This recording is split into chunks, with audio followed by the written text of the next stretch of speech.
Now we're on to the Gamescom stuff, Mr. Black. Apparently this was a lot of advertisements with some games played in between, which seems to be the case with a lot of these convention things as of late. But I picked out some of the more interesting news and game-related stuff that happened during the show for us to just go over here on the show today.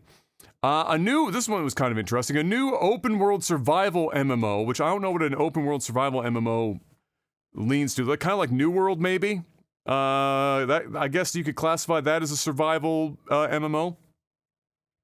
So a new open-world survival MMO in the Dune universe is being developed by Funcom, who are the team behind Conan Exiles. And Conan Exiles has done pretty well for a few years now, and they have proven to be able to make some pretty good content, pretty good online gaming experiences.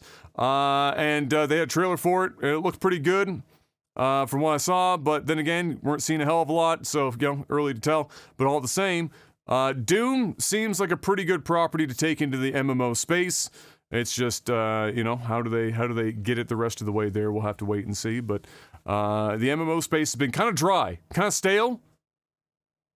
Now we get to wait and hope yet again, which is going to be the great MMO. Although I think we talked about this many, many moons ago now, and your opinion on this was, I believe, that MMOs are just kind of like they're never going to reclaim their former glory.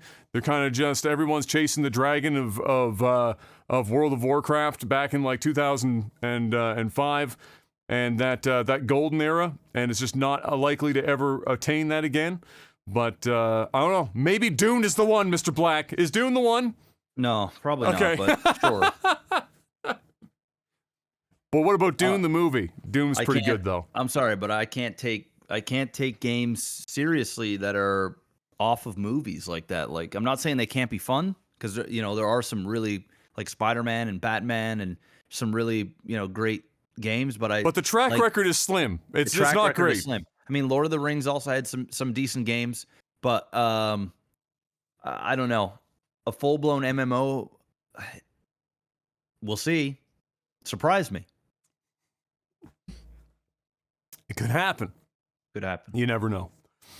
DualSense Edge was announced, which is the PlayStation equivalent to the Xbox Elite controller. So that's replete with swappable thumbsticks, the back fucking paddles and shit, back of the controller, the programmable button layouts and whatnot, various profiles for different games. If you want to have different profiles for different games, all that kind of stuff. That's all there. And the price tag is there too. So, if you, just like the Xbox Elite controller, if you want to remortgage the home that you probably don't own to buy a controller, you can do it. I can tell you though that as an owner of the first series Elite controller, other than the fact that they have the Series 2 has a very high failure rate, unfortunately. Damn, are they nice controllers. For the pocket of time they work, they're incredible. They just need to, work longer would be ideal for how much money you pay. And maybe these PlayStation ones will be much better, which I'm hoping they are, because then maybe Xbox will step their fucking game up and make controllers that don't break in the first 2 months. That would be ideal, because they are ridiculously good. Have you ever used one of them with the back paddles, Mr. Black? I have never played Xbox. Or you mean the Xbox One? Or the Xbox Series X? I haven't played any of them. I've never played the one or the newer one. Yeah. So the Elite controllers, so you've never used any controllers with a back paddle at all? So, like, because they have their third-party ones too. It's not just the Xbox one, but they're quite fucking useful. Like, I was like skeptical at first. I was like, it's probably fucking weird. It's probably kind of like awkward. And when I got mine, I didn't use the back paddles for ages and ages and ages. And then when I started playing Destiny on the couch, I was like, man, I can't play with keyboard and mouse. I need a controller. And there's just too much shit going on to like leave your right thumb off of your right thumbstick to be pressing face buttons all the time. So I put in 2 of the back paddles. 4 of them too much. 4 of them I could, like, my hand was like a fucking pretzel trying to hold the controller, but 2 of them my hand rested really nice and comfortably, and huge difference. Just to have one for sprint instead of clicking the fucking left thumbstick in, That alone was worth it, because one of the most annoying things on controllers for years was clicking any stick in to fucking run, because it just blows the stick up and it feels awkward and it tires your freaking hand out. And then the other one was jump. So instead of having to leave your aiming stick to press A or Y or whatever the jump button is in the game, just being able to like press the back paddle to do it so you can still aim while jumping. Huge difference. So I'm a big proponent of it. It's unfortunate, though, that for probably, I don't know how much longer it's going to be the case.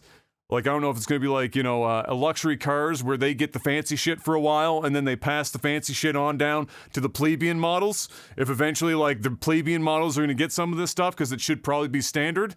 I don't know how long that's going to take, but for now, I can tell you, it's definitely worth it, especially if you're like in a competitive environment. If you're just playing like regular games, like fuck it, doesn't really matter. But if you're playing like Call of Duty, or you're playing Fortnite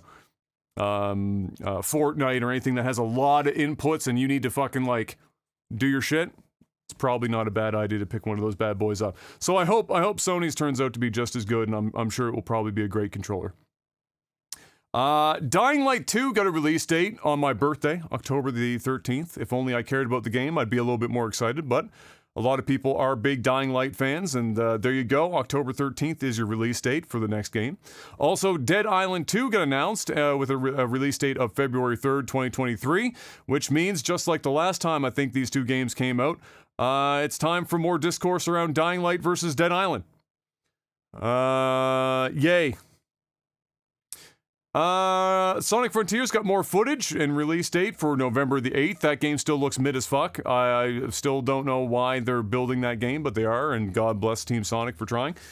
Perhaps the most important news, though, Mr. Black, is that we got a look at the upcoming Goat Simulator 3. Now, the best part of this was I got trolled. They successfully trolled the fuck out of me. I remember when they first announced this game, because I played Goat Simulator 1. Great game. Content creators ate well when Goat Simulator 1 first came out. I'm sure you remember everyone fucking playing the shit out of Goat Simulator. Game was just, like, came out of left field, completely insane, and very fun, and stupid clips came out of that game.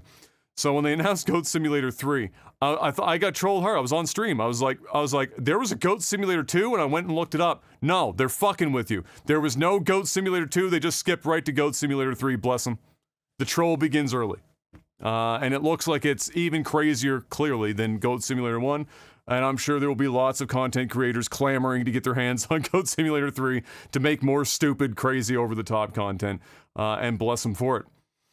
The greatest game title of all time, which we've talked about on the podcast before, Lies of P. I want to know what other names were on the whiteboard when they chose the name. You know, they're in the meeting, they're like, all right, guys, brainstorm time. And Lies of P came out on top. What other fucking names could possibly have been on that whiteboard that Lies of P was the winner? I have no idea. Do you remember this? So it's the, I this do. is like the Souls like. I've watched the trailer and everything. It looks pretty good, honestly. It looks all right. It's a Souls-like game. And so, like, it's visually going to look good. Now it's just like, does it play like shit or not? And if it doesn't, great. You got another Souls-like game. Just that it's called Lies of P. Just fucking weird. It's just, why? Well, maybe it's work. Maybe this is some weird marketing tactic. It's so stupid that everyone's, talks about it. But yeah, we did get some more new footage from it as well. It looks pretty cool. Hopefully it plays as well as it looks when the time comes. And I believe they announced it for 2023. Also, it's a day and date launch title on the Xbox Game Pass.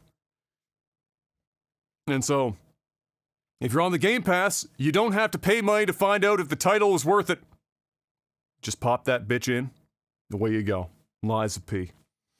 Gotham Knights also got some more footage and got a release date of October 21st. And then Hideo Kojima showed up, Mr. Black, because it's a Jeff Keighley event, right? So you can't have a Jeff Keighley event without Hideo Kojima at least making one appearance. And so he showed up. He was sitting in some audio studio somewhere in a nondescript location, probably in Japan, and looking very much Hideo Kojima in all of his glory. And he announced not a game, but a podcast. Man came out and said, I'm joining the podcast foray with everyone else on planet Earth. and he announced that it's going to be popping off on, what was it, the 8th of September. It will be provided in both English and Japanese, and perhaps most importantly, although not surprisingly, one Mr. Jeff Keighley will have his own segment on this podcast. The bromance between Jeff Keighley and Hideo Kojima continues well into the podcast sphere.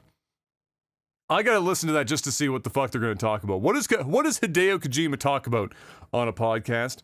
I need to know. Nothing I'm interested in. I need to know. And that was pretty much more or less it for Gamescom. There were some other things obviously announced, but that was kind of like the short list of things.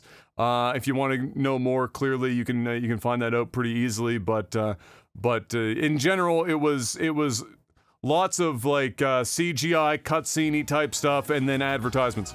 But at least we got lots of release dates, and a couple of them, like we mentioned here, are pretty close. So that was nice to see, because 2022 been a dry year, Mr. Black, for AAA video game releases.